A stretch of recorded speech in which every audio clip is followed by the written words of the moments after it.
and I always, in an investigation interview, I always ask people, even though they've been as thorough as you have, in summary fashion, what was your intent and purpose of your article with the cartoon illustrations published on February 27, 2006?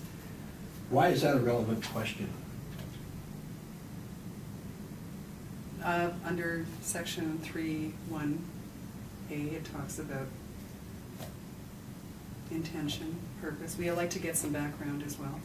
Is you'd like to get some background, or does this determine anything? If we published what we published, the words in the picture speak for themselves. Are you saying that one answer is wrong and one answer is right? Will a certain answer, is a certain answer contrary to law? No. So if I were to say, hypothetically, that the purpose was to instill hatred, incite hatred, and cause offense, are you saying that's an acceptable answer? I'd have to look at it in the context of all the information and determine if it was indeed. I think you're playing silly bugger here. I think you know that the answer here, that answer would be illegal. Anything is possible, I guess, but again, I look at it, this kind of Section 3 case takes a lot of analysis, so there's a lot of things I have to look at. That piece of information is just one. My answer to your question is as follows. We published those cartoons for the intention and purpose of exercising our inalienable rights as free-born Albertans to publish whatever the hell we want, no matter what the hell you think. I've probably given 200 interviews with people other than the state, where I give a very thoughtful and nuanced expression of my intent. But the only thing I have to say to the government about why I published it is because it's my bloody right to do so.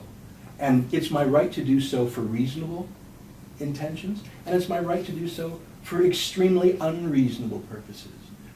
I refuse to concede to you that what my political thoughts in my mind are, or my heart are, will determine whether or not an artifact is legal or illegal. We published that magazine. It speaks for itself. The fact that you dare to ask a publisher in Canada, in the name of the government, to ask a publisher in Canada what his political thoughts were, is obvious that you're hunting for a thought crime. And I am not going to answer you in a minimal way. I'm not going to say, please, master, I was most reasonable, let me off the hook. I published those cartoons to use the maximum freedom allowed. And so I state to you, I published it without reservation. I published it in the most unreasonable manner.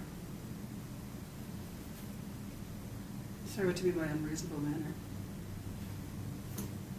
Whatever offends you, I reserve the right to publish it for whatever offensive reason I want. I see in these hand-scrawled complaints, especially by the Saudi-trained imam, that he's offended that I'm, and the Muslim Council from Edmonton, that I've offended the Prophet Muhammad. Well, he's dead, by the way, so I don't think I've offended him. But I reserve the right to have done exactly what they accuse me of doing. I've given 100 interviews where I said what I actually was doing. But my answer in response to these two fascists, the one trained in Saudi Arabia and the other one piling on, is that I reserve the right to publish those cartoons for exactly what they complain about. I reserve the right to publish the cartoons to do every offensive thing that they claim was in my heart. I am not going to try and plea bargain or minimize what I did. I have the full right to do everything in here they accuse me of. I am not a racist. I'm not anti-Muslim. But I have the right to publish cartoons even if I am informed by racist sentiment. Even if I offend these complainants. That is my right. And I will not minimize my reasons so that they're palatable